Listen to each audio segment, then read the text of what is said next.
Muy buenos días a todos. Muchas gracias por acompañarnos en este seminario acerca de sostenibilidad. Mi nombre es Luis Montoya y lo que vamos a hablar en este espacio es de las iniciativas o los retos de sostenibilidad alrededor del proceso de horneado industrial.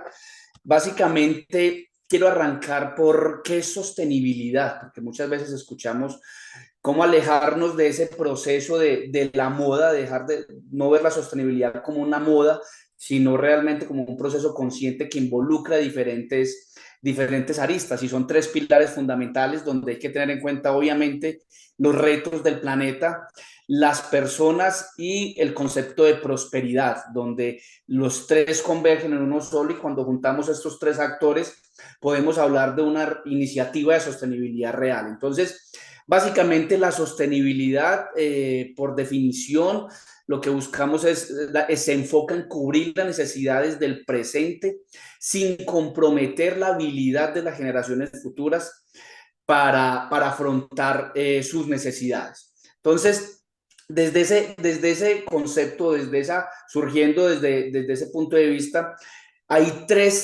y los tres pilares de sostenibilidad que se tienen, que es el planeta, la gente y la prosperidad. Digamos que hay una serie de campos de acción y de iniciativas en cada uno de los tres pilares. Entonces, obviamente, cuando hablamos del planeta, hablamos de la reducción de emisiones de carbono, en este caso de los hornos, en el proceso de horneado industrial, los hornos, dentro de todo el proceso de horneado, los hornos son los que mayor cantidad de emisiones generan y obviamente hablamos de cumplir el Acuerdo de París. ¿Cuáles son los errores típicos? Que muchas veces limitamos nuestras iniciativas únicamente a esto. Entonces buscamos iniciativas de producción verdes que están bien, que eso no está mal, pero hablamos de energías alternativas, de generación, de muchas iniciativas alrededor de atacar este pilar, pero nos olvidamos de los otros dos. Uno es la gente.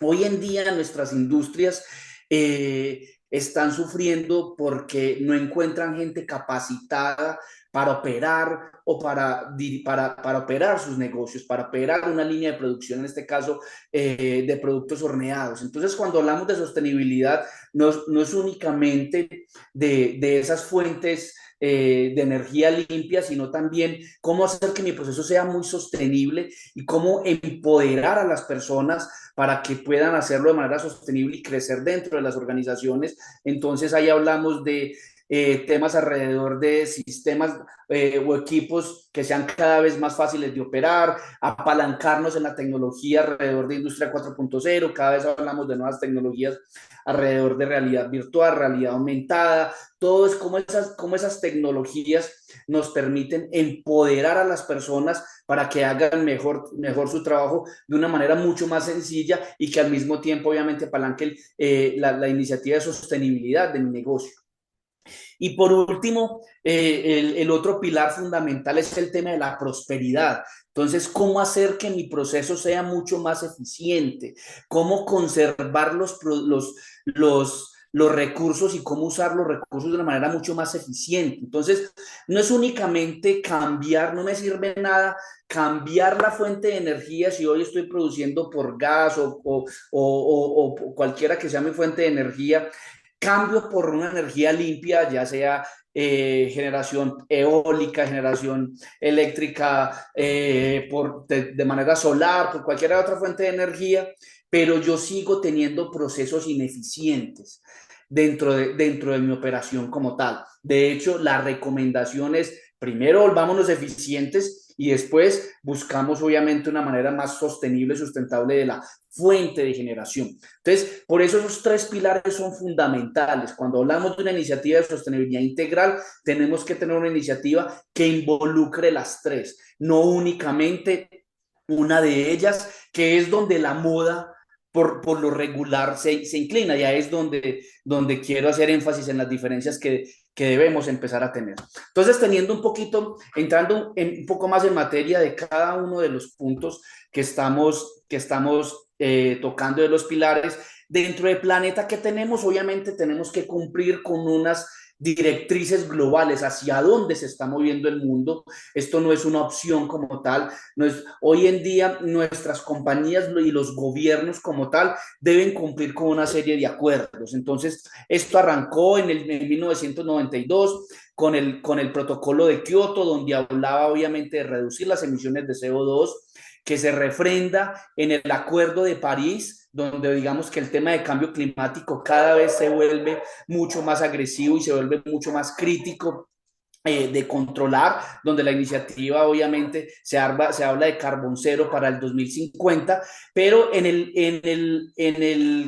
hace 2 años en Glasgow se reafirmaron todas estas iniciativas, pero digamos que el punto más crítico es que estamos perdiendo la carrera contra el cambio climático. Entonces, esto desde el punto de vista global son acciones, son temas regulatorios que nos va a tocar nuestro negocio, que nos va a tocar nuestra vida, o sea, ya dentro de 5 años, cuando yo estoy haciendo hoy decisiones, por ejemplo, de cambiar hornos o de cambiar mi infraestructura, yo tengo que ya empezar a involucrar esta variable dentro de mi proceso.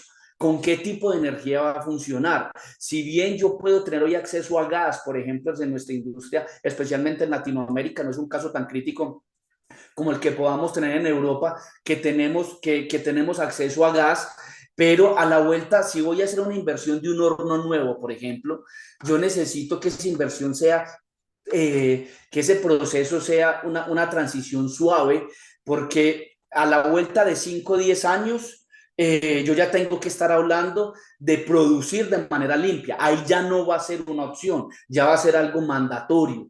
Entonces, las inversiones que yo estoy haciendo hoy están pensadas para que trabajen o que funcionen durante los próximos 30, 40 años. Entonces, son variables que se deben empezar a involucrar hoy en día. ¿Qué es lo que pasa, ya entrando un poco más en materia, con nuestra industria en general o la industria alrededor de los procesos industriales de horneado para hacer galletas y snacks horneados en su gran mayoría a nivel industrial?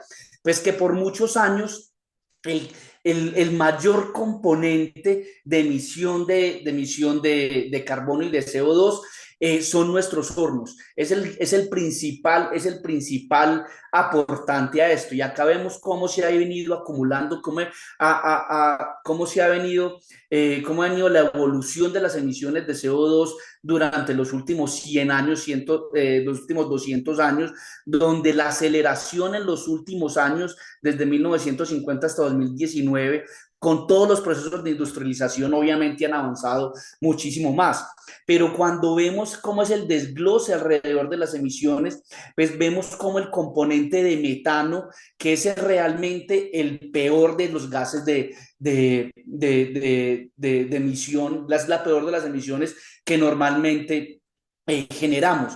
Entonces, cuando hablamos de la combustión, podemos hablar de dos, de la combustión perfecta y de la combustión imperfecta. Hay tipos de combustiones que me permiten, digamos, que el impacto en el tema de los gases de efecto invernadero no es tan crítico. Cuando hablamos de una combustión perfecta, estamos hablando, tenemos el metano, tenemos oxígeno, más el dióxido de carbono, agua y vapor. Esa es la combustión perfecta.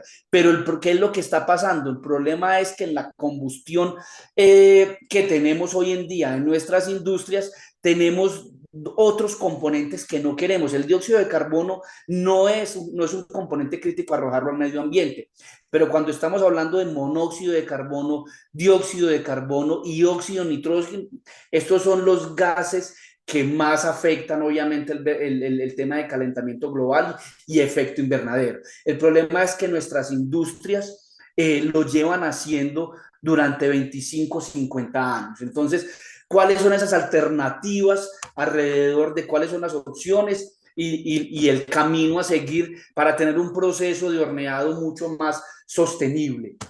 Entonces, dentro de esas alternativas podemos hablar de dos principalmente.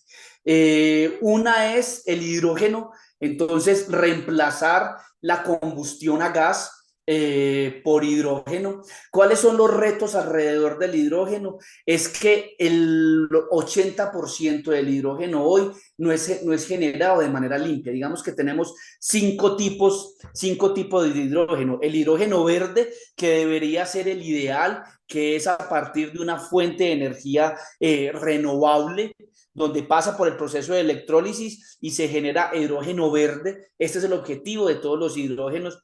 Pero el otro hidrógeno es generado a partir de gas natural o carbón, donde yo tengo que pasar por un proceso de desgasificación que inclusive es mucho más contaminante que el usar el gas natural. Entonces, no tiene sentido decir que yo voy a generar con hidrógeno, porque en teoría es una energía limpia, pero el proceso para generar el hidrógeno es totalmente contaminante. Entonces, por eso hablamos de hidrógeno gris, de hidrógeno azul o de hidrógeno café.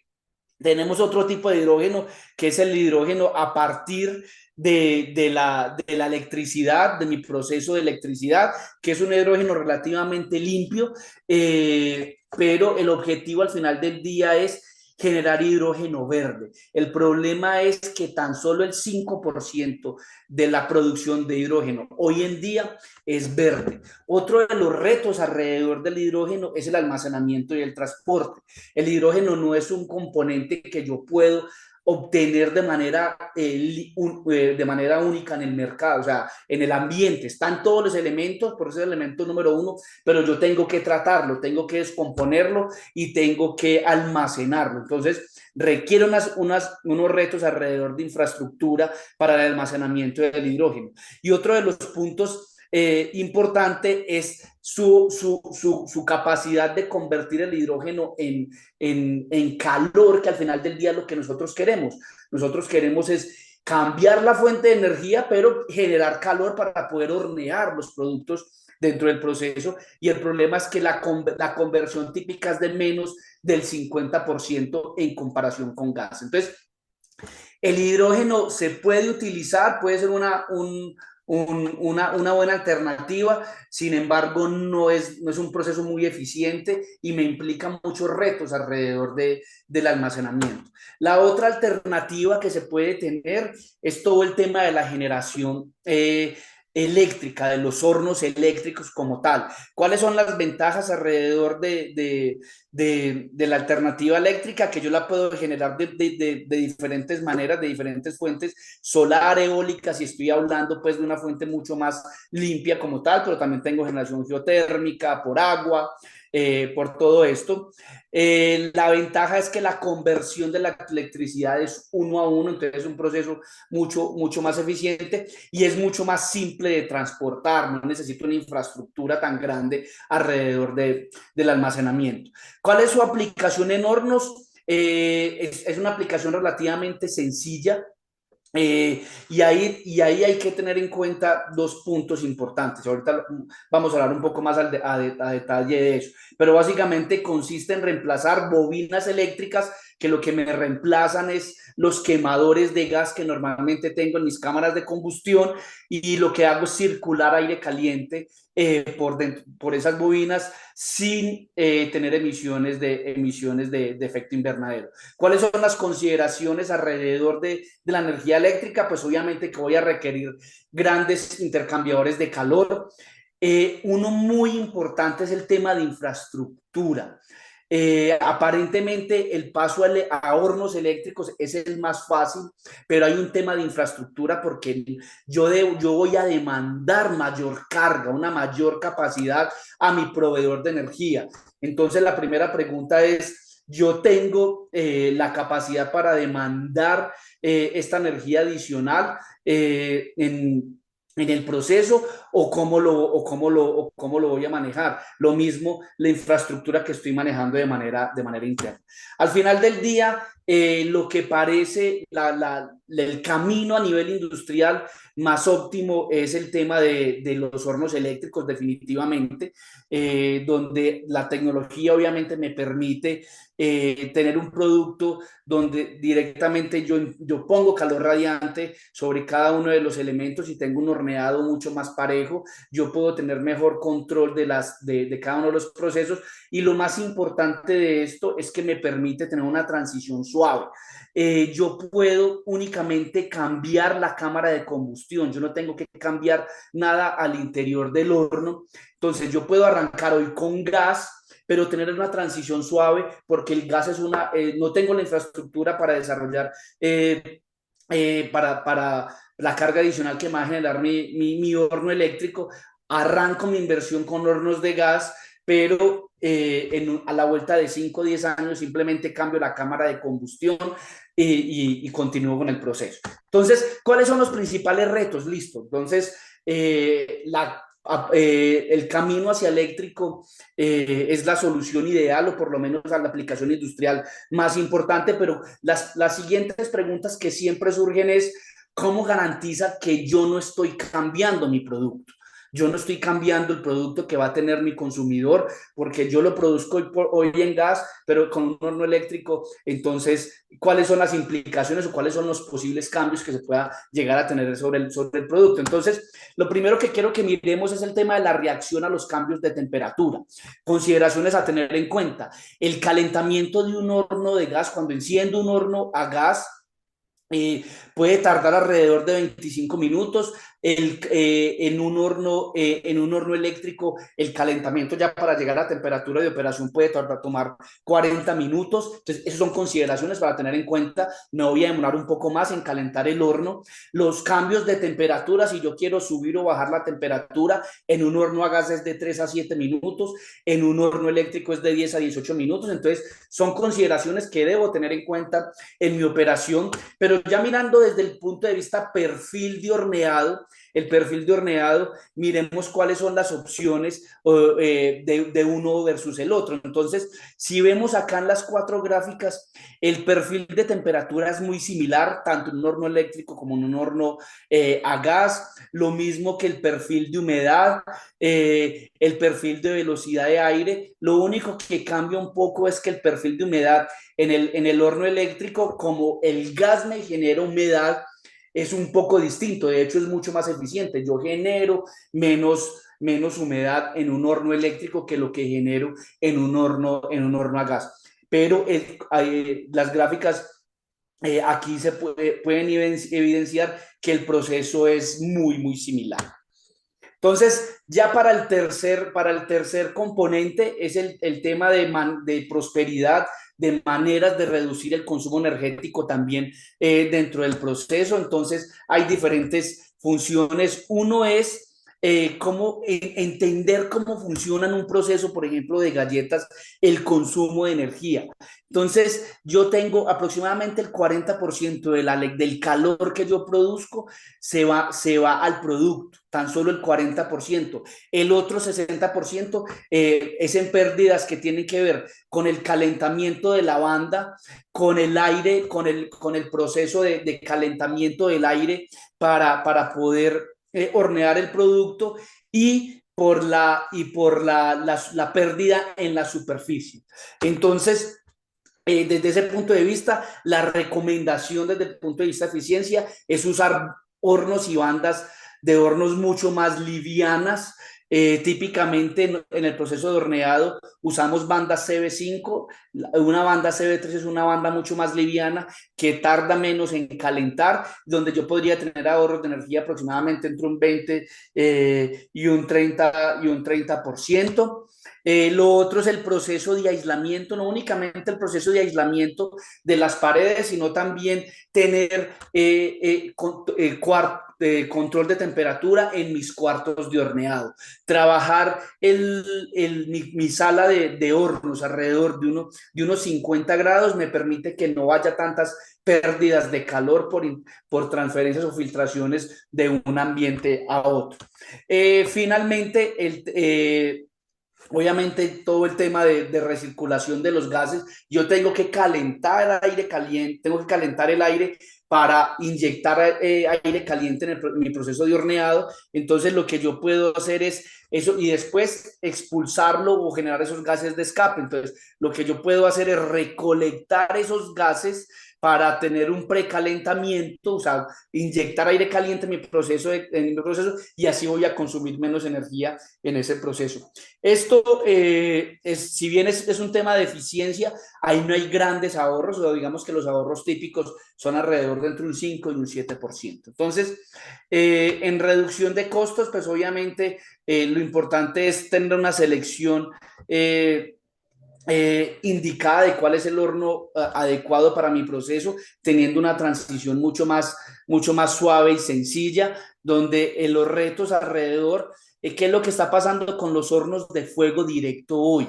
Los hornos de fuego directo tienen entre 24 a 30 quemadores por zona, tienen alrededor de 27 a 33 puntos de control aproximadamente, lo que hace que sean muy difíciles de operar. Entonces, errores típicos de las iniciativas de migración alrededor de esto es, listo, vamos a pasar a una fuente de operación a hornos eléctricos, pero cambiando los quemadores hoy en día gas por quemadores eléctricos.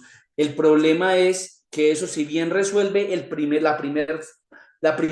pilar fundamental, que es de planeta, no me resuelve mi proceso de operación con la gente, ni tampoco me resuelve mi proceso de eficiencia. Entonces, es una iniciativa que puede ser común, pero no necesariamente es una solución que sea transitable o que sea mucho más amigable. Al final del día hay que cambiar el paradigma, migrar hacia hornos donde yo pueda generar la misma intensidad de calor que genero hoy con un horno de fuego directo, pero con resistencias eléctricas, pero que al mismo tiempo permita tener alrededor de 6 a 4 puntos de control y no 27 puntos de control que hacen un horno muy difícil de operar, y es por eso que hoy en día es cada vez más difícil conseguir mano de obra mal calificada para operar los hornos antiguos. Entonces, finalmente en el tema de hornos de proceso sostenible, entonces lo que estábamos hablando alrededor de operaciones más sencillas y hornos más fáciles de operar, mayor información alrededor del proceso, por ejemplo, de circulación de aire, tener mayor sensórica para apoyar la toma de decisiones alrededor de la operación como tal de mi hornos. Entre hornos más automatizados serán obviamente mucho más simples de operar y más fáciles de mantener, y apalancarnos obviamente en toda la infraestructura inteligente que me ofrece hoy la industria 4.0. Entonces, esos eran algunos de los temas que quería comentar el día de hoy. Si quieren, obviamente, profundizar alrededor de alguno de estos temas, quedamos abiertos a preguntas.